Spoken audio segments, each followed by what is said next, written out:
Well, AFTCO was started in 1958 by J.C. Axelson. He had a big manufacturing company, lived down on Lido Island in Newport Beach, was a fisherman. There wasn't a roller guide. Roller guide is used on big game fishing rods to catch big fish, keep your line from wearing out. There wasn't one that he thought was right, so he had, literally in the basement of his home, he had a large machine shop, and he developed the AFTCO roller guide. That became famous worldwide. My mom and dad bought the business in 1973. I was always raised that I'd never go into a business that Dad had worked in, because go do it on your own. He had heart problems. I came to work short term, and here we are. Here we are. It was over 40 years ago. The company's changed. I mean, obviously the product line offering and all that has changed, but that initial product was, you said he invented it in his garage. Was he manufacturing it in his garage? Yeah, he had a company called the Axelson Manufacturing Company. They made aircraft landing gear. He had 1,000 employees, and it was a big business. Holy cow. But in the basement of his home in Lido, he had what then was, many people described to me as the nicest machine shop in Orange County. Oh, okay. So, can you imagine what that looked like today? Like the real estate cost at a machine shop in a basement in Lido? Yeah, for sure. now there's two big houses on that one giant lot. Oh, okay. Different, as we were talking a little bit ago, being raised in Newport, it was a different world back then. Totally. So then from making big game products for fishermen catching tuna and wahoo and those kind of fish, in 1989 I started a clothing division, starting by making a fishing short. And that was made specifically for fishermen with a pliers pocket and blood washed out, and it was made just for fishermen, and that caught on and grew from there. Now the biggest part of our business, especially with son Casey and son Cody and daughter Christy running the business, has become much more of a clothing business and making product clothing for serious fishermen, functional clothing. And it's not just for fishermen, it's for outdoor enthusiasts. Just to protect you from the sun. It's funny. There's a lot of crossover markets now, like fishing and surf. 100%, yeah. It's interesting. I don't know that existed when I was a kid. If you were into motocross, you had motocross stuff, and surfing, surf stuff. No, the biggest change that's happened is the rise in all these niche hobbies, essentially. They've all developed their lifestyles as one. Exactly. And then from there's a lot of crossover, because a lot of people, like particularly this conversation, how many surfers also are fishermen and vice versa? Tons. Those two worlds kind of live very one and the same. Yeah. Right? It's also, there's parallels with the company development, like in surfing, Quicksilver was founded on board shorts. Right. Functional, or Patagonia, climbing. Yep. Same exact thing, where we need this technical clothing for this specific thing, and then the rest of the company builds up around that. Yeah, people find, I wear this stuff on the boat, and it gets wet, it dries fast. Well, hey, if I'm hiking and I sweat, I want to dry fast. If I wear this for sun protection, and if I'm just out and around, same sun rays are going to burn you on land that burn you on water. So why not protect yourself? Well, and you've been in a surf store in the last 20 years. I mean, it looks like a fishing. Totally. Right? So that's why, it's extra important to have this conversation, because that guy and that girl are the same person. We're all enjoying the ocean resource. Yeah. Right? And surfers are looking for access to the waves and protecting the waves and the beach at the same time. And fishermen are looking for access to our fisheries and making sure our fisheries are protected. Yeah. But it's been really interesting to watch, and I love it. It's been really cool to see the progression of surf guys kind of dip their toes more and more into the fishing side. I think that's only a good thing. And, seeing Salty Cruise rise, what an amazing thing that thing's been for youth engagement in fishing, particularly in Southern California. Telling that story to both the surfer and the angler, that's awesome.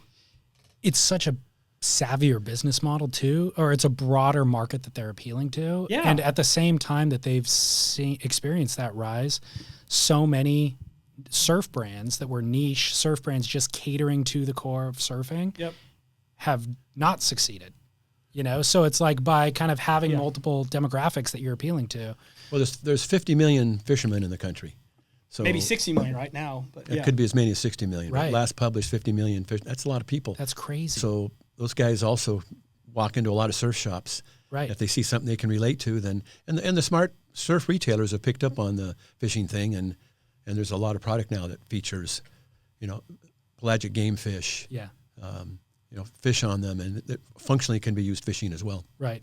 Before we get into the reason why we got together today, I wanted to ask you about just running a family business, because we run into this in surfing as well, certainly with surfboard shapers. What was there ever any concern that they wouldn't get into the business, or also how did you kind of entice them to get involved with the business? Because I think lots of times you want to do something other than what your parents want you to do. Just you can't, whether they own the business or not, You can't entice them. Okay. That doesn't work. And when the kids were little, all along there was, actually it was, you can't come to work at AFTCO if you want to until you've gone out and done something else. And so what that did was, it did several things. It brought back to the business. Casey, for example, so he went out and learned online marketing, learned social marketing. So he brought at Macy's, and so in the clothing world, learned that business. So he brought an expertise and a talent back that the company needed. And when the kid goes out and is forced to do it on his own, they just need to do that. That's just a healthy thing to do. If you just give it to them, oftentimes it's not going to work. And the bottom line was, if they didn't have an interest in the business, I wouldn't want them to be here. Sure. And at that point, if the kids didn't want to be here, we'd sold it. And as I got older, then what do you have? But to have them want to come on, be on board, that's for a dad, that's the best, to watch your kids pick up on and actually do this thing and run it and build it better than I ever did, better than my dad ever did. So it's awesome to see. Did your dad have expectations for you to get involved? No, my brother was playing baseball at UCLA, got drafted, but not that high, so went and played baseball in Italy. Saw these antiques and these gifts that he brought back for girlfriends and mom, and thought, well, wait a sec, people like this. There's a lot of it here. So he ended up learning the antique business, built one of the larger antique operations in the country. Really, that started from being in Europe, traveling around playing baseball, and really started from, well, I better figure out to do something, because I'm not going to get into a business that my dad was involved in, because I don't have that option. What happened was, when the day that mom and dad bought AFTCO, he had a heart problem. Driving home to the by Hoag Hospital, he thought, I better stop in there. He did. This was before there was any place other than the Houston Medical Center doing quadruple bypasses, and they looked at him and said, you got a problem, we're flying you to Houston. So they flew him down to Houston Medical Center. They worked on him, and he lived 30 years after that. But wow. I came on short term to help out for a while, and that's how this happened. Just a side note, I had a friend who had a similar experience where he was driving home. We actually played in a men's league, basketball league together, and we were just practicing one afternoon, and he didn't feel good. So he's like, I got to go. So he bailed, and he needed to make a left-hand turn to go home or a right-hand turn to go to Hoag.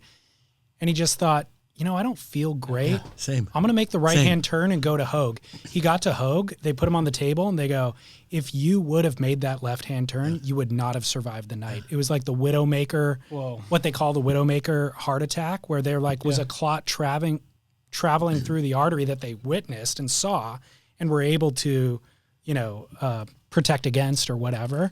Yeah. And had he not been on the table, he would have died. Yeah. Isn't that so life? It's crazy. These little decisions you make that have these giant consequences. Yeah. And, and I don't think he realized at the time, but looking back, he goes, I remember sitting at that light, and it was either left or right. Yeah. And I just thought, I'll go right to the hospital. Crazy. I know. Young really guy. Crazy. Youngish. Yeah. 40s, mid-40s or something. Lots of those decisions that you don't have any idea the impact that they're going to have on you, and they're huge. That's scary. The luck of the draw. One of my favorite sayings is, lucky beats good most of the time. Well, how do you tell yourself that in the moment? How do you tell yourself to turn right? You know what I mean? You hope you're lucky and you make the right call. I guess so, yeah. So back to what your dad's expectations were for you. What was the company doing when you got involved? It was very small. It was in a small warehouse in Costa Mesa, 2,400 square feet. We used about half of it, making a few roller guides and roller tops. So with that business, then we expanded to different kinds of rod parts, component parts for fishing rods, ultimately into handles and reel seats and a range of parts. Then we would sell those component parts to Fenwick and Daiwa and Shakespeare and Berkeley and what is now Shimano and major rod makers as a component supplier. Then as time went on, we started to make a few consumer items, and now, and especially with the expertise that Casey brings and his team brings with the internet, our focus now on the tackle side is in parts business is still important, but increasingly more consumer items that the serious saltwater fishermen can use. There wasn't much of a business when you came to work at AFTCO. It was two very, employees. It wasn't really. It was very small. Got it. It was mostly 1,200 square feet, 3 employees, 4 employees, and a very very small business. And how big is this building? This is 117,000 square feet. He always jokes about with me, like, if you and your brother and sister can turn the business, grow the business as many multiples as I did, you'll be in a very different spot. Throwing down the gauntlet. Yeah, exactly. Step up to the challenge, kid. Yeah. But the parts are still manufactured in America. That's an important detail. They are. Yeah, all of the rod parts are made here. That's something we pride ourselves on. And how easy or difficult has it been to maintain that promise? It's been a challenge, but it's the name says American Fishing Tackle Manufacturing Company, so it's certainly a goal and something that we maintain with our rod parts. Does it make a difference? I mean, yeah, it does, and it does from the quality standpoint, and from the example of something like one of our handles that you assemble together. There's half a dozen different components that go together, and how do you really know, and how do you really check? Is the glue that's being used, is it proper? Is the press fits that you have, are they within tolerance? And if you do it yourself, you can know, because once you put it all together, tolerances could be off. You would never know. You can't tell by looking. You don't know till there's a failure. And one of the things that AFTCO has just been known for forever is we just make good stuff. It's not the cheapest. In fact, it's the most expensive in most every case, but we make it the best. And somebody that's going offshore to fish, what he doesn't have time for something to mess up. So you go to catch a big marlin or a tuna, you might fish all year long to hook one marlin in Southern California all season. Well, once you hook that fish, stuff's got to work right. So it matters. Good. Yeah, and I'd say that's probably another difference to it. There's ways to scale that. Like even on the clothing side, we do all fulfillment out of this building. We could send that to Nevada or Ohio. Right. So there's ways to scale your business that some private equity group or some bigger group would do differently. Totally. But you lose the human element, right, and you lose the human touch, and it's just a different level of service. Totally. And we're not in the business. We're not building this for just what can we do best for next year. Right. So we've got, Casey's president of our company. He's 34 years old. He's got, 2 other kids that are not a whole lot older. And they're going to be here for a long time. Yeah. And our goal is to have this be a family business. And when I say a family business, not just the Shed family. We've got 70 employees, and those are part of our AFTCO family. And we take pride in being able to, offer a good living for people and a work environment where people don't want to leave. They stay because you treat people right and you treat them like family, and things work. And so, I want that to go on for a long time. So the goal here is not how fast can we build this up and then get it sold. It's, what's this place going to be like in 50 years? Awesome. That just makes you think differently. Yeah. Sure. And it allows you to take time into some of the resource kind of activities that we get involved in an unusual way, because we're not thinking about just next year's short-term profits.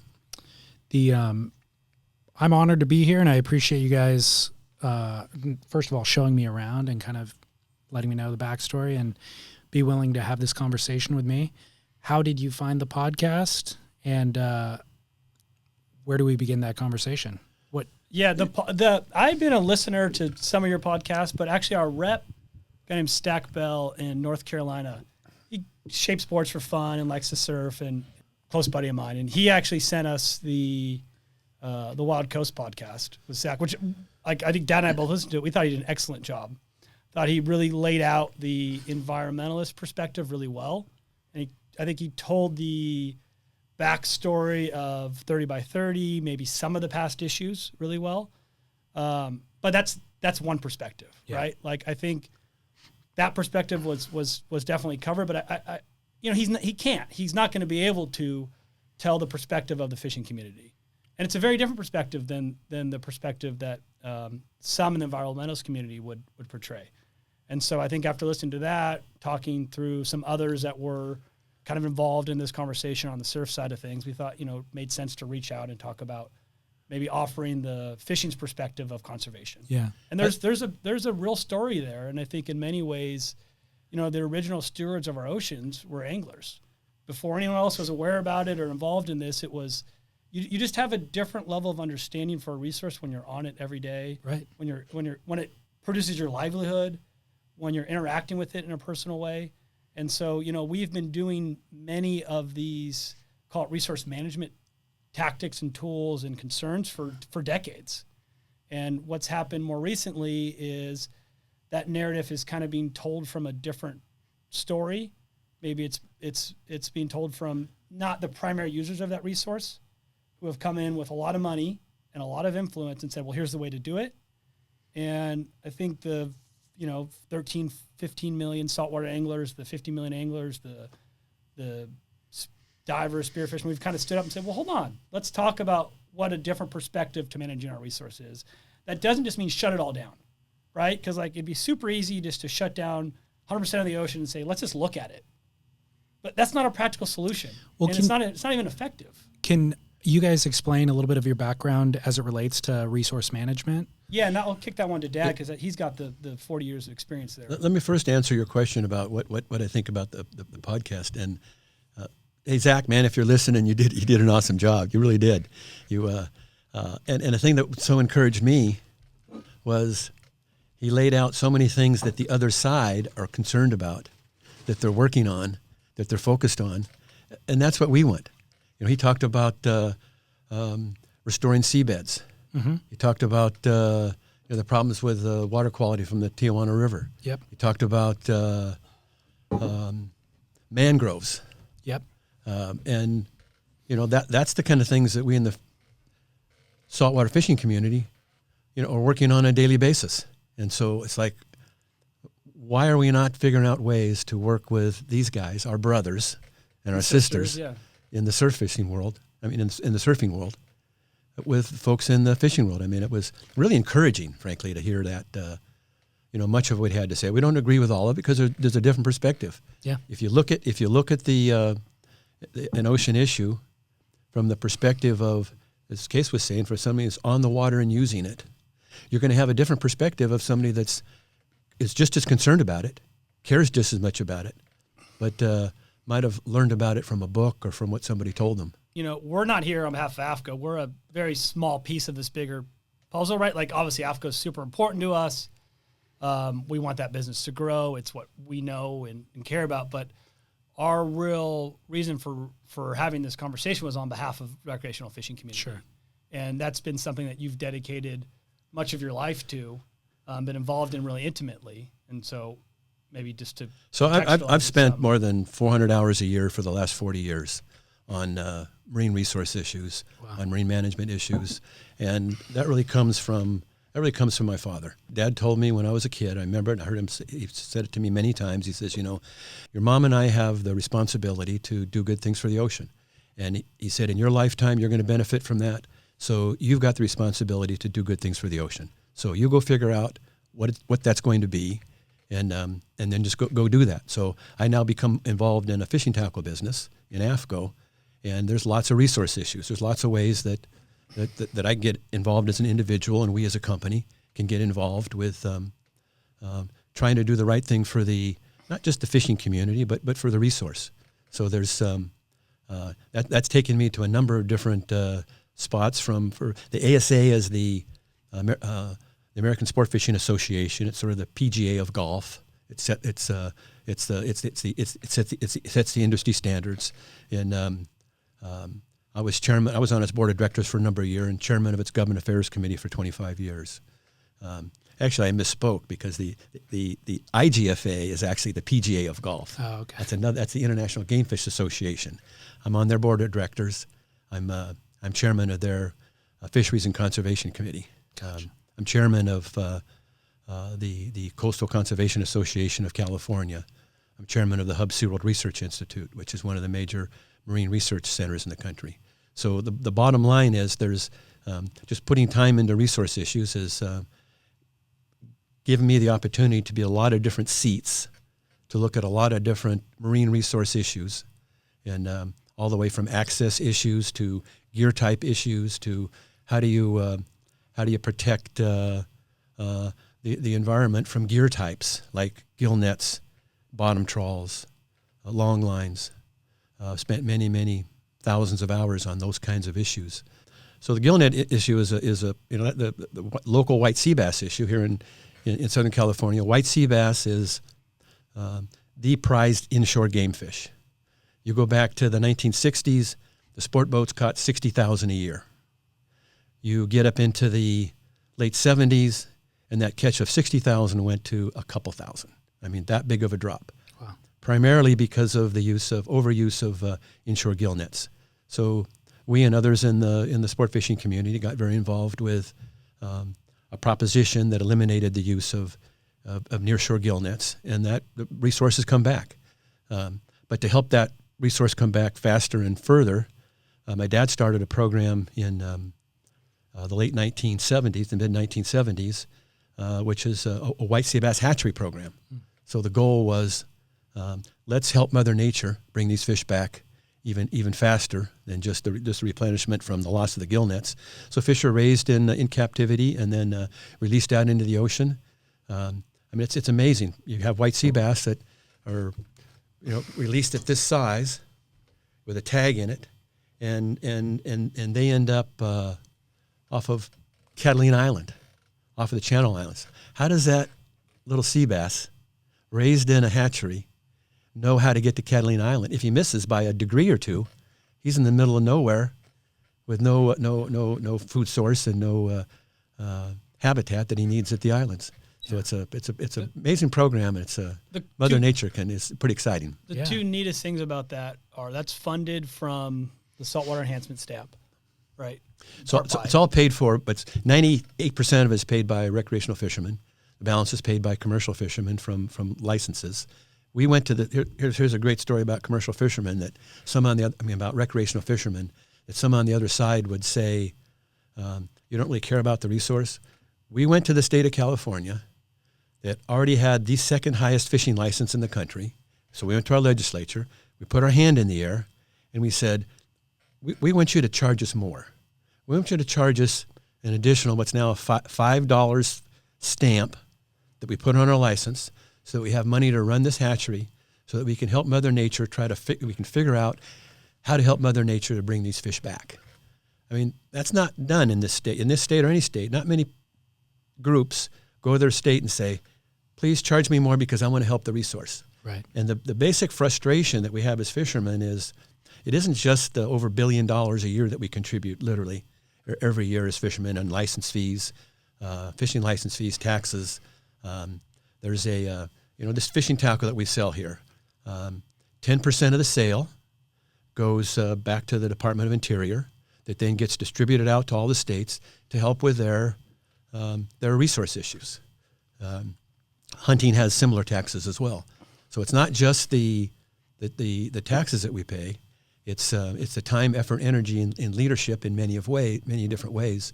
And I just described a couple of them. Yeah, that hatchery, then we'll get off it. That hatchery is supported in large part by volunteer hours of anglers.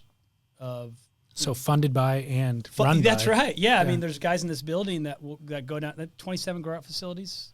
No, there's not 27 grow-up facilities. There's 7 now, but there's roughly 5,000 hours a year that are donated every year by guys that see. So what you do is you take fish that are about this big, and you raise them up to this big. Well, why do you do that? What difference does that make? Because in our home harbors, there's not a lot of big fish. So there's a lot of fish that could eat this big of a hatchery fish. But you get them up to 6, 8, 9 inches, and now they have a much better chance of surviving. And this is the only place in the country, only place in the world where this is done. There are other sport fishing groups that have put together hatcheries in other states, but like in Texas, they got lots of open land. So they raise millions of little teeny fish, just fry state, and then they release them.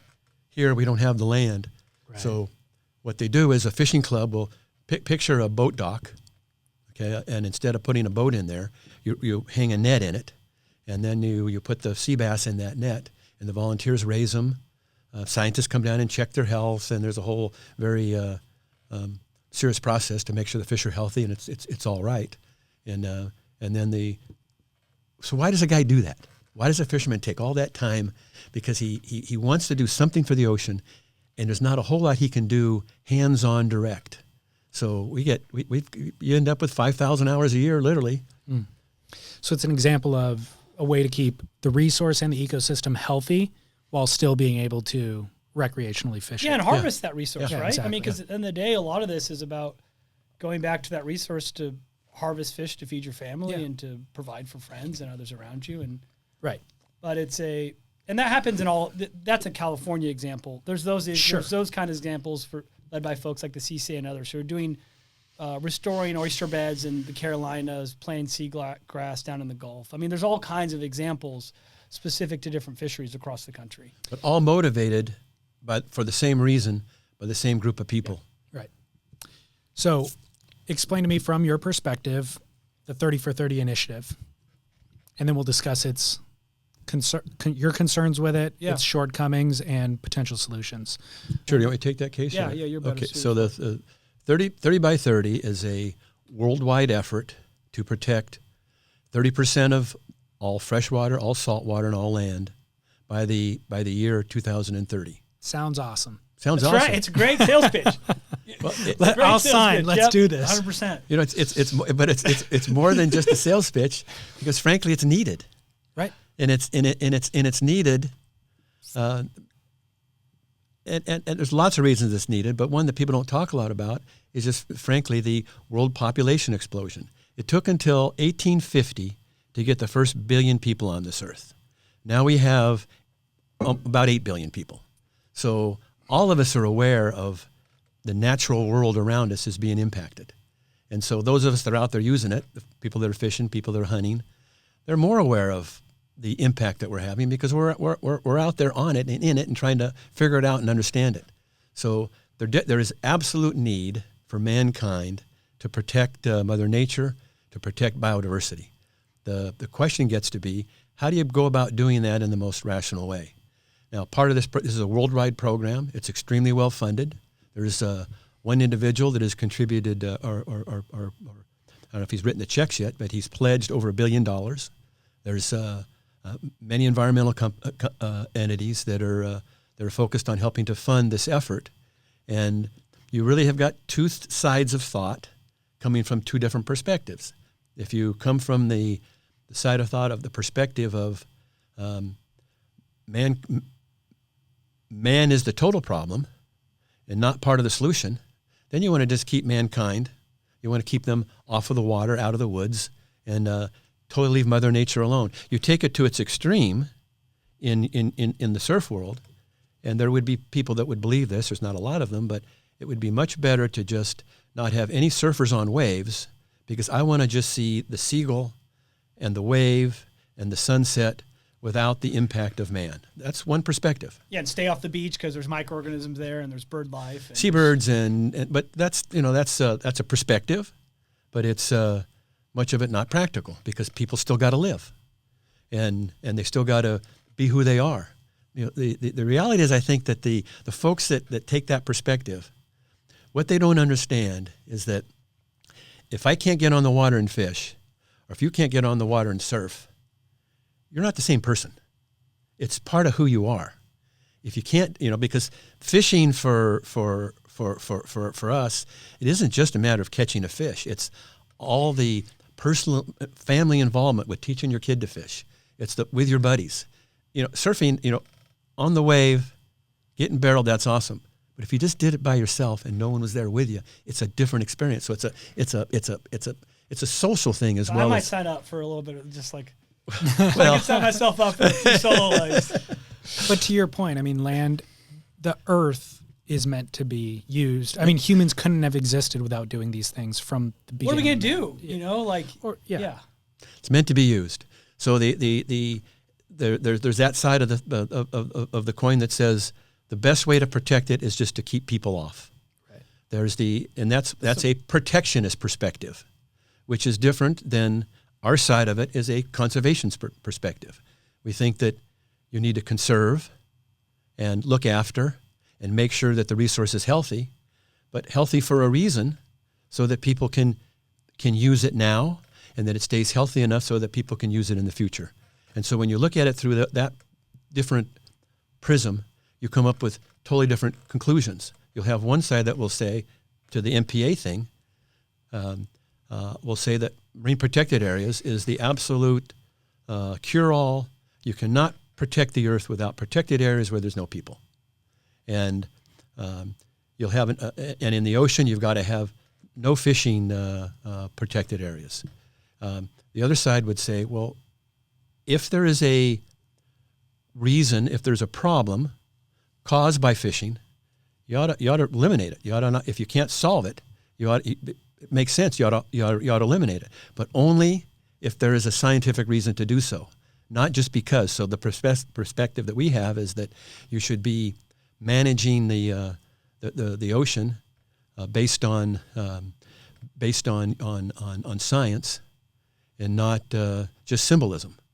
The other side, the symbol is fine, because I'm good with, I feel a lot better about nobody being out there.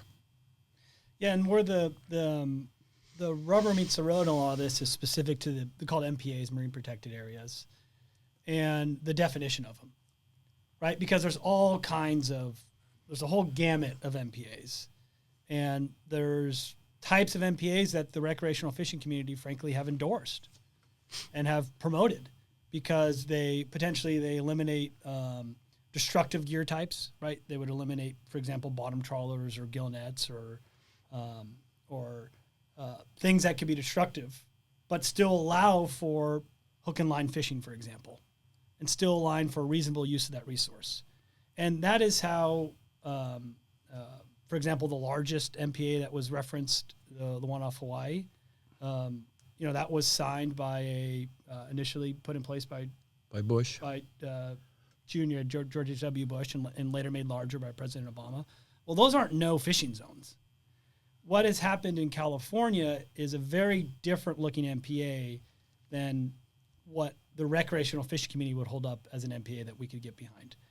And many of our MPA zones in California are the most restrictive kinds. They're not only no take, they're no fishing zones. And more than that, what's super frustrating about it for the fishing community is, so 16% of our coastline's MPAs, right? And about 8.7% of that are 100% no fishing, and there's another 6-ish somewhere percent it's more nebulous. Some of it allows for some kinds of fishing, some not. It's Sure. But it's in our most productive areas. So the good example for surfing is if you were to shut down Trestles, Newport jetties, Steamer Lane, and Huntington Beach Pier somewhere, and say, well, don't worry about it. We just shut down 4 spots. Right. No big deal. You're fine. It's a tiny percentage. Yeah. Go surf elsewhere. Yeah. Well, it's like, yeah, but you didn't. You took the most productive part of that resource where our community is interacting the most with that resource, and you shut it down. And so the net effect is many of the real fishing opportunities for our families in the case of California have been eliminated. And that's part of the concern we saw around the social media concern that was very organic, by the way. Yeah. It just kind of sprung up, was individuals who have intimate firsthand knowledge of what that process had looked like in California are both themselves speaking up, and then have spoken to their brothers and sisters in the rest of the country and said, hold on, guys, this whole just trust us, we'll figure it out. It doesn't look so good. So right? Is that specifically the concern with the 30 by 30 initiative, is their lack of a defined plan? 100%. And them saying, just trust us, we'll figure out the plan if you sign these agreements? Yes, and because we've been there. We've been through that in California. We went through a just trust us process. And you know what? We're not happy about it. I don't know how else to say it, And it's a pretty small world when you really put down the layers. So I think many others in the recreational fish community have seen what happened in California. And it's a big group, man. It's a lot of people. They saw what happened in California, and they said, well, hold on a minute. we're all for conservation. We're all for helping our resource, but vagueness doesn't work. And if you want to sit down and have a real conversation about how we can manage this resource, let's do it. And it's not broad scale closures because it's a big ocean that has very different needs, right? How you protect a lobster is very different than how you're going to protect a bluefin tuna. And every species has the same kind of example. So just taking some percent of the ocean, shutting it down and setting it aside, that's not it. That's not the solution. Let me go back and put some specific information on what Casey just described that really well. Mm-hmm. Let's go back to 2002. That time I was the chairman of a group called United Anglers of Southern California. It came up, the environmental folks came up with the Marine Life Protection Act legislation. And I personally and the organization that I was chairman of, we supported it because it was what you see now. Let's all work together. Let's do the right thing for the ocean, and let's protect it for the future. Don't worry, folks, fishermen. This isn't going to keep you off the water. There's lots of things we can do, but trust us. So now let's go to the whole process of it's basically 10 years later, you get into the MLPA process. And that whole process and system was just so geared, and it was geared from the very beginning, they just didn't say so, to specifically close down a significant part of the fishing opportunity. Now this roughly 9% of the no fishing, now the sad part of it, you could have had even more no fishing areas, just have them be catch and release. Yeah. I mean, most of there's all kinds of other things that could have been done, but it was, no, we don't want human beings out there on the water just because we don't want them there. Frankly, not the science to support that. Right. And we'll get into the science in a bit here. But so then they come along with AB 3030 this last year in the middle of COVID, and we don't even know about it until it's already in the assembly committees. And we didn't even, not were we not invited to participate. I say we, not just the fishermen in the state, but other users. No, users were not invited. Let me back up for a minute and just say that you would have a very difficult time finding a marine scientist who would say that MPAs, in order for them to be, for a marine protected area, to be its most beneficial that it can be, it has to be done in conjunction with other MPAs that are already there, other protections that are already there, and more importantly, with the management schemes and structure that's already in place. You got to combine it, and it's got to be symbiotic. With AB 3030, there was no even recognition that other management was in place. Got it. The best managed saltwater fishery in the entire world is California, from the Pacific Marine Fisheries Commission to the California Department of Fish and Wildlife to the Department of Fish and Wildlife. The traditional regulation that exists in this state is second to none. Yeah, not because of the closures, just because of the infrastructure that's in place. And there's many, Florida's got a really good system. Texas has a lot of really good systems in the U.S. Let me go back to the example of white sea bass we talked about a minute ago. If this table was the entire state of Southern California waterline out to 100 miles, and everything that's sitting at this table, your viewers can't see it, but this table is covered with all kinds of wires and boards and this pack, and there's probably 2/3 of this is covered up with stuff. If you would have made the entire table one big protected area, no fishing zone, you can't fish in there at all. The white sea bass would never have recovered, right? Because they have tails, and when they get to this open area over here, they'd have got caught. Because the problem wasn't that you need a protected area. The problem was the gill net. And so where you have a specific And we're not saying at all that the problem is commercial fishing. There's all kinds of commercial fishing that is totally appropriate, and we're not for having closures where you just point blank, all you want to do is just close commercial fishing. There's or commercial activities. You got to look and see what problem the activity is causing before you figure out what you're going to do. You don't just blanketly shut it off. Right. Yeah. I saw a letter that you guys drafted to the WSL. Yeah. The WSL showed up in the surf space, so they have a initiative or a wing of their company called WSL Pure that's focused on environmental, impact and reducing that when they're running events, or just kind of as a general awareness campaign for surfers in general. And so for whatever reason, they decided to take up 30 by 30 and ask their followers to sign this initiative. How did that come across your guys' awareness? And was there an issue with the WSL's messaging of it? Case, why don't you take that? I mean, it came up very organically on our radar because I'm on the internet.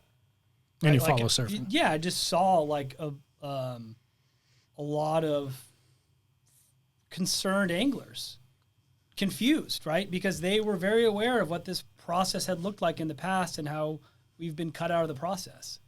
So I think there was, call it just frustration, right? A number of very organic frustration. For some vocal voices too, like CJ Hobgood was voicing frustration in, I think, a very constructive way, just saying, well, what's going on here? I'm trying to learn, but this seems kind of confusing to me. And so after talking to a number of folks in the fishing community and in the surfing community about like, okay, well, what is going on and how do we turn this message into a positive? We drafted a number of brands, and very large brands in the space. Pure Fishing's, I think, the biggest of all the fishing companies: Shimano, Hobie, Salty Crew, Dark Seas on the surf side, AFTCO, Daiwa. A whole number of water users, essentially ocean users, said, "Well, let's ask for a conversation, right? This doesn't need to be an angry thing. Let's ask WSL for a conversation." That was maybe a week or so ago, or 2 weeks ago, and to WSL's credit, that conversation is being had, and I think their intentions are honestly the same intentions that the fishing community has of, we're trying to make the ocean a better place. I think possibly where it was misguided is the fishing community was left out of that conversation. And there was a very, and that's why we were concerned. And some organizations that were promoting that initiative were organizations that the fishing community is very familiar with, and that led us to be concerned as well. And we just said, well, this vague guidance is not going to fly.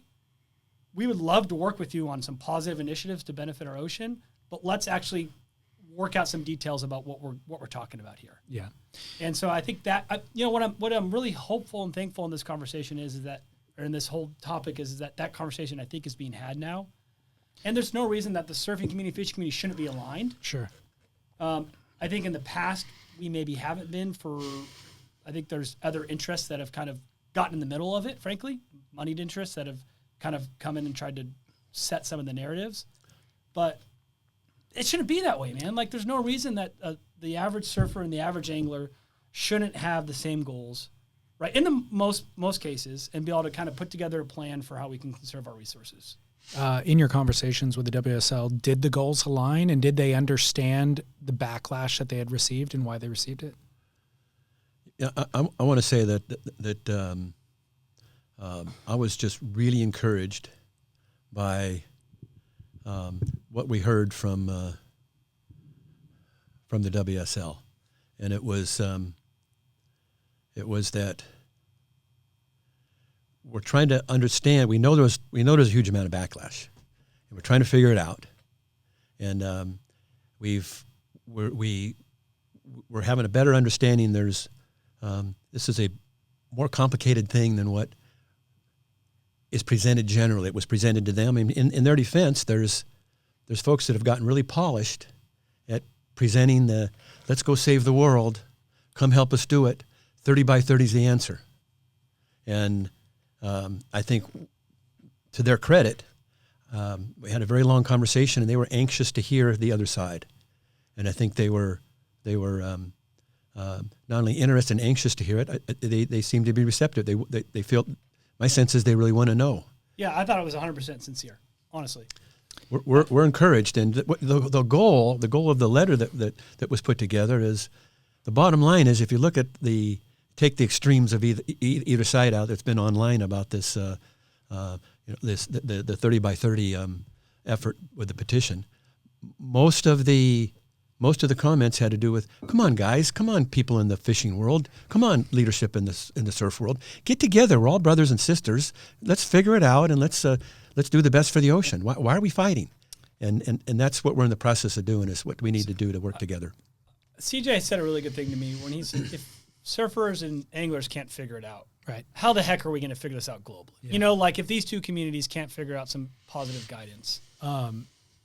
You talked about their pitch is so polished that it's easy to kind of fall for it. It almost creates a conception or perception that there is a nefarious actor who's putting on this polished pitch because they're actually selling something else.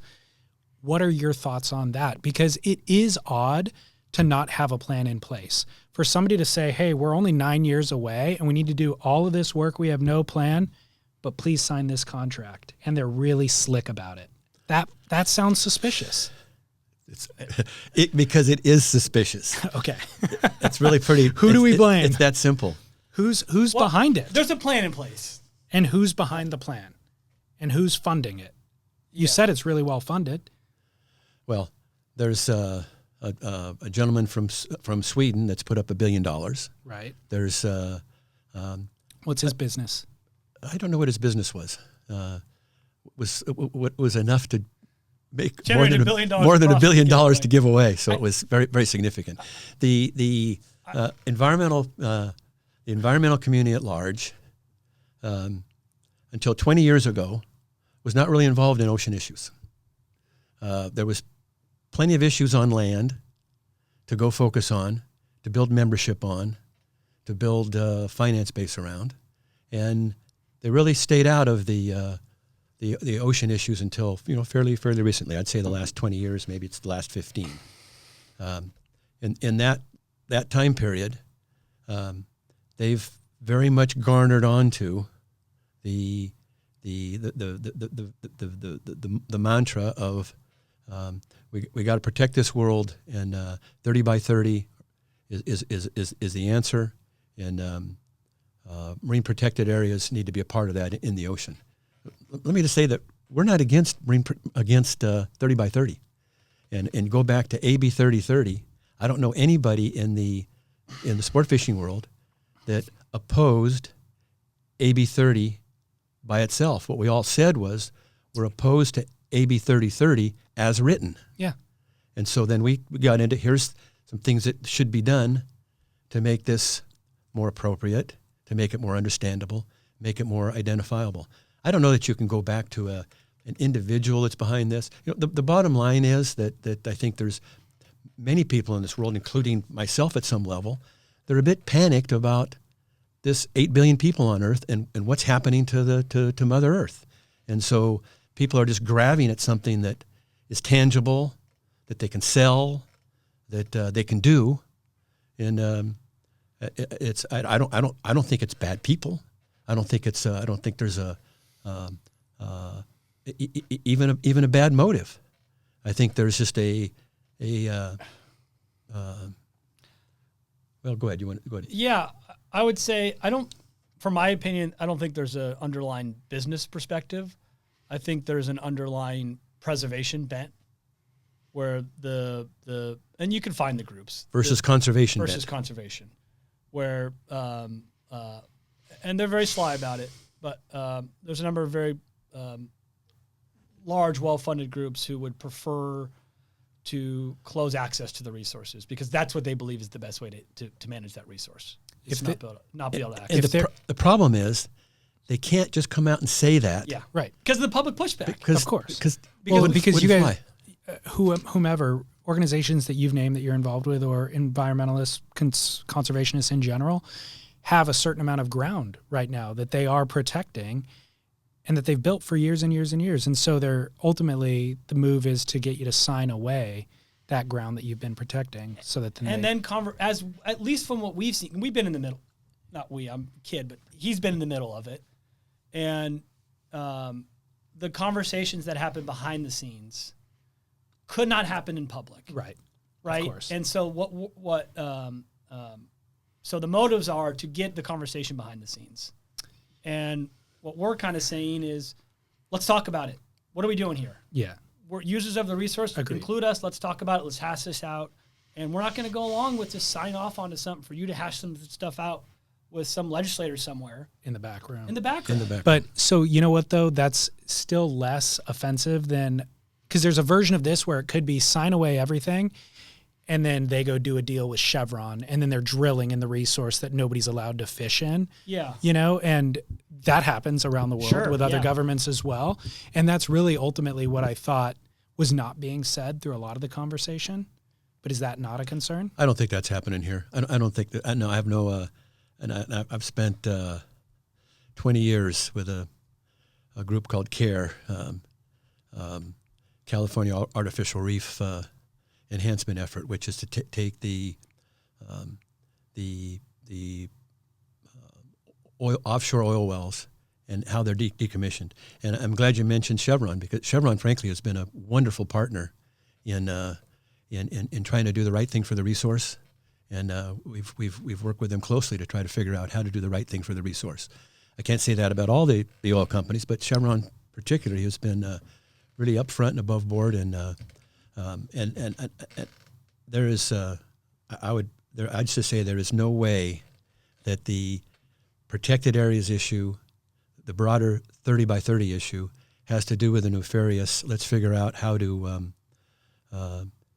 create some opportunity for some oil company or mining company that doesn't exist, or international commercial fishing fleet, or whatever their interest. No, that's not it. No, I agree. And the motives are fine. It's just the perspective is off, because it lacks the understanding of the user certainly of the fishing user group, who we are, and what we do and what we don't do relative to the I would say ocean. Something about commercial fishing, though. I think what full closure MPAs are really good at doing is stopping illegal fishing.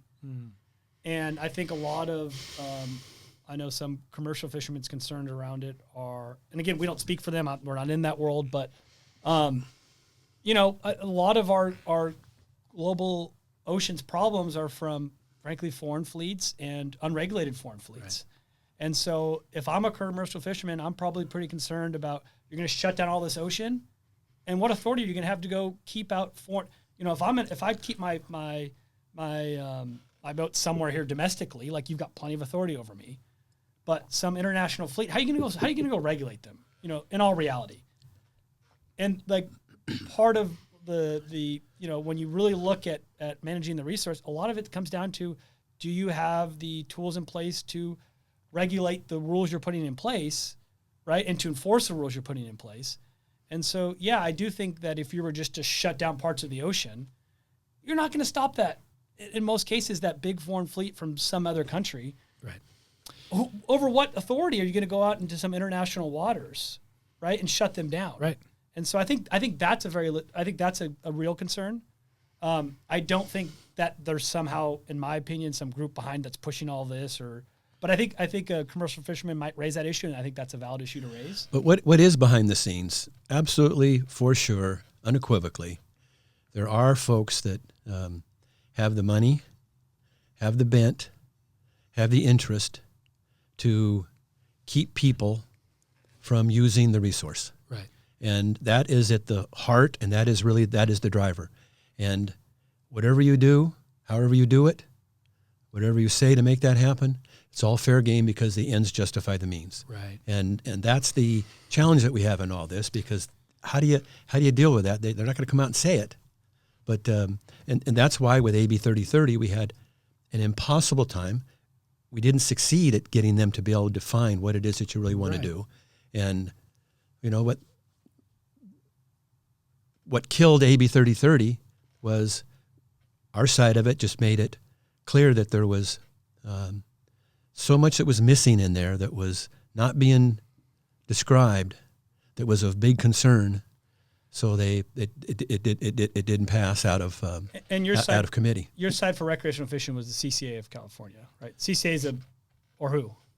Yeah, the CCA California played a major role in that. It's 120,000 saltwater fishermen across the country, and they have chapters in individual states. But it partnered. It was our lobbyist that helped to help us get the message out and to organize it. But it was the American Sport Fishing Association, the ASA was a partner, the NMMA, the National Marine Manufacturers Association was an important partner. The IGFA, the International Game Fish Association, was an important partner. There was basically everybody in the sport fishing world, so you can't just pin it on one organization. Yeah.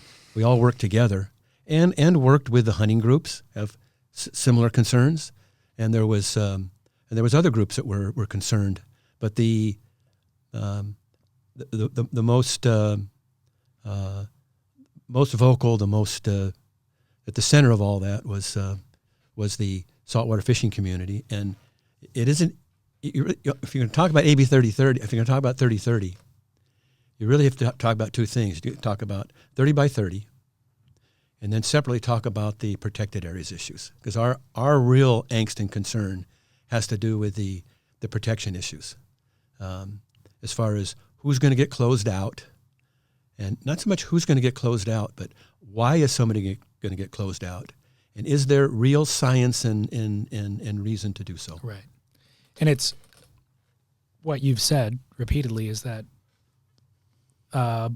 both sides want healthy and vibrant resource and ecosystem. Yep. It's just the preservationists have a different, and the conservationists have two different ways of identifying how to make that resource healthy. That's it in a nutshell, right there. That's it. That's the whole. That's the whole conflict. If there was a way to kind of sort through all of that and come to an agreement, is there a way to put those things and implement them and achieve the goal of having 30% protected? Absolutely. By 2030. Absolutely. The reality in California, I could very easily make the case that 30% of more than 30% of the ocean is way more than reasonably protected today. Okay. Not just from the 16% of NPAs, but from and Eric talked about it on the show. Zach, yeah. Zach talked on the show about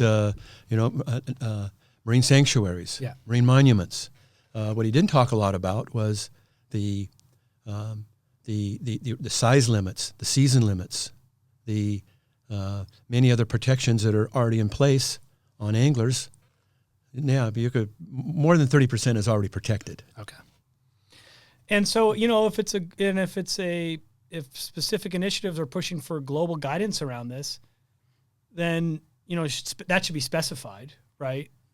If 30 by 30 is going to be a global deal, and if someone in the U.S. is pushing for a version of 30 by 30, they at least need to recognize that there are certain regulations already in place domestically. Right? And if your real intentions are globally, then separate those out. It has to be. I mean, there's no global solution to anything. No. Exactly. What in this world can you apply globally? I mean, our cultures are so different. It's so many different backgrounds. And that's why I just asked you if we could get it done by 2030. And my initial thought is bureaucratically, nothing can get done by 2030. How do we even all agree on which process to implement and then approve it? It just seems impossible. Things just move so slowly. It's not impossible. It'll get done. Okay. And we're going to. You've done it. We're going to end up with a 30 by 30 program in this country, and our goal here is just to try to ensure that that's done in a way that it actually can happen without all this bloodletting. And gosh, you think it's a challenge in California? Wait till you get to the folks in Kentucky and those states. There's the 50 million fishermen and hunters, and makes that whole process just so much more messy if you don't have a honest and rational approach to letting people know what it is that you're doing, and and how you're going to go about doing it and how it's going to impact people. Yeah, and being honest about it. I would say it won't happen without the users of that resource involved in the process. Right. Right. And so, because there's going to be so much of this dialogue and frustration, and but you include the user of that resource in that process, which is what they say the goal is. So include us in that process, and we've already found a lot of really good solutions to this in the past. In some cases, it might just be reframing a few things. So for listeners who follow the WSL and trust and believe in their good intentions, what is your recommendation to them as the WSL tells them to go sign this initiative? What is your recommendation to those listeners? And we had a very good conversation with them just not too long ago, and we didn't have to make a recommendation because they were really already on it. And our recommendation was what they were already on, and that was that we need to step back, take a deep dive, and to really look and listen into this 30 by 30 issue. And we appreciate you guys taking the time here to explain your perspective. This is helpful. Or we need to talk to other people as well. We need to get a better handle on this. And we need to come back at some point in the relatively near future.